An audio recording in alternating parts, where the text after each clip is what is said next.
Está começando mais um Justiça do Trabalho na TV, produzido pelo Tribunal Regional do Trabalho de Santa Catarina. O assédio moral é considerado um risco invisível nas relações de trabalho. Expor o trabalhador a situações de humilhação, constrangimento e violência são algumas das suas características. Relacionado cada vez mais com o aparecimento de transtornos psíquicos, os seus efeitos comprometem a saúde e a vida dos trabalhadores.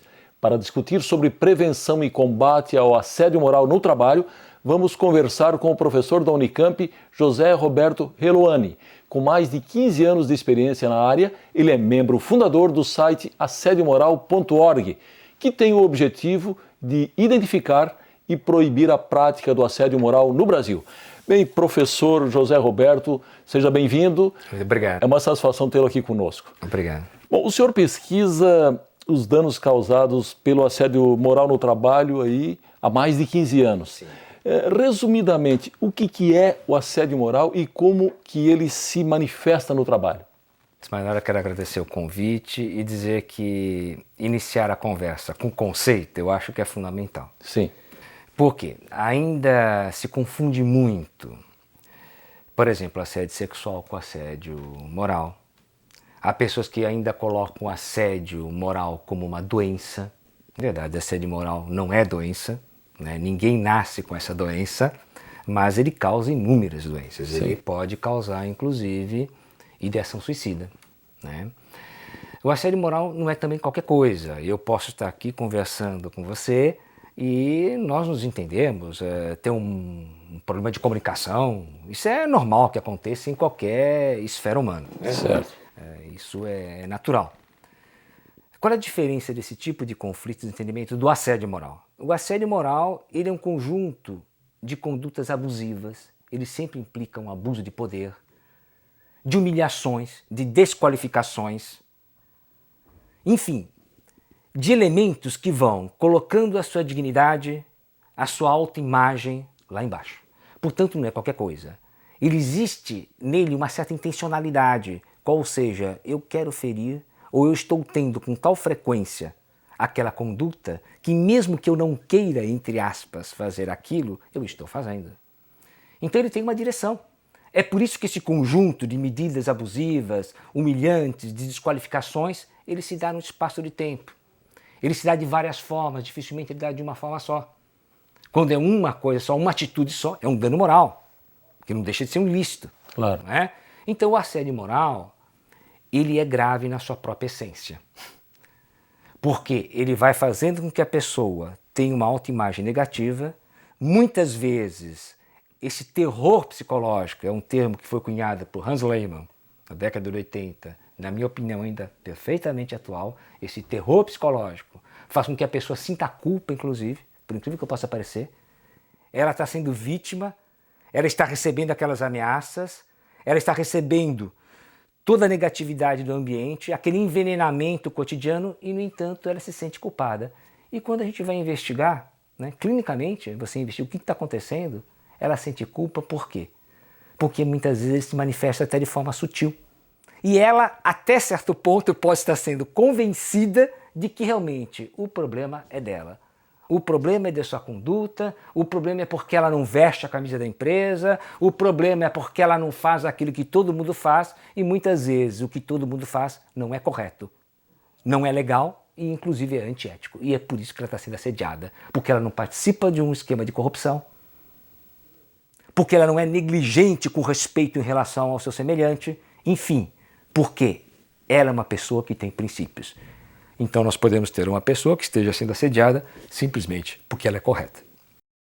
Bom, fazendo uma retrospectiva histórica, o senhor poderia nos dizer quando é que o assédio moral ele passou a ser reconhecido no ambiente de trabalho, partindo aí do pressuposto que isso também não é uma coisa nova? Você tem estudos que foram feitos no exterior. Hans Lehmann foi um dos pioneiros, né? Em verdade, Brodsky, um americano, ele tem alguns textos que falam sobre algo semelhante, mas Hans Lehmann é considerado como o primeiro que teorizou, sistematizou aquilo que a gente chama de assédio moral, embora ele mesmo nunca tenha usado esse termo assédio moral. Certo. Mas ele usava psicoterror e descreveu como ninguém, de forma muito boa, o que acontecia na indústria automobilística, o que acontecia entre trabalhadores que começavam a sentir depressão, que começavam a se sentir humilhados de uma forma reiterada por um espaço de tempo. Tanto que Hans Lehmann, ele vai colocar didaticamente que o assédio moral ele se dá geralmente no espaço de 6 meses.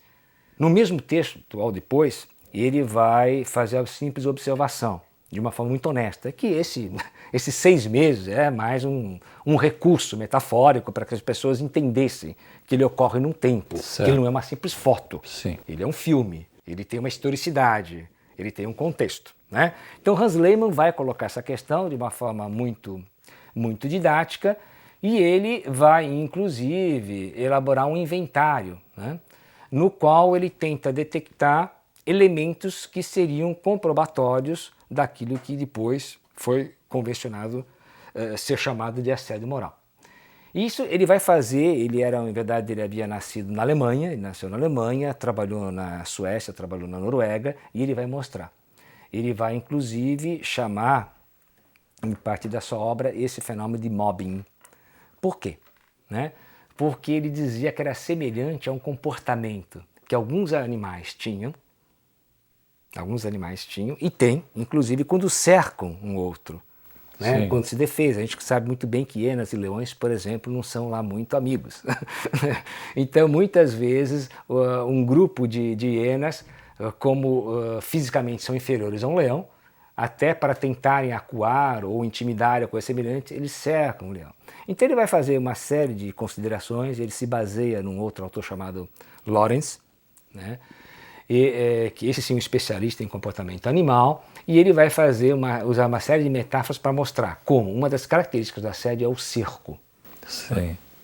É você intimidando, acuando, fazendo com que aquela pessoa ou aquele animal, né, não consiga reagir.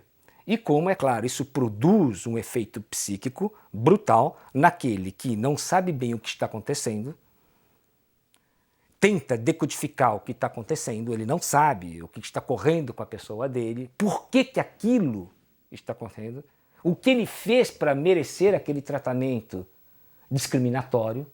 Não é à toa que o assédio moral tem 2 categorias que não podem ser esquecidas quando se mexe com a questão do assédio: humilhação e discriminação. A gente coloca, inclusive, nesse livro que foi escrito por Margarida Barreto e por mim, deixa muito claro, a humilhação e a discriminação ela está presente, elas estão presentes, essas 2 categorias, e Lehmann vai enfatizar muito bem que não é uma questão simplesmente pessoal, como tentam alguns agora chamar. Sim. O assédio moral tem um contexto, ele tem uma história. Sim.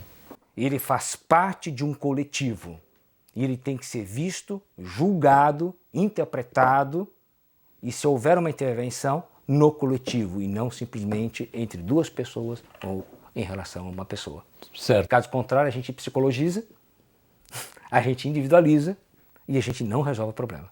Muito menos previne. Certo. Bom, para encerrarmos o bloco, eu gostaria que o senhor nos explicasse rapidamente, do ponto de vista psíquico, que tipo de comprometimento o assédio moral pode causar no trabalhador?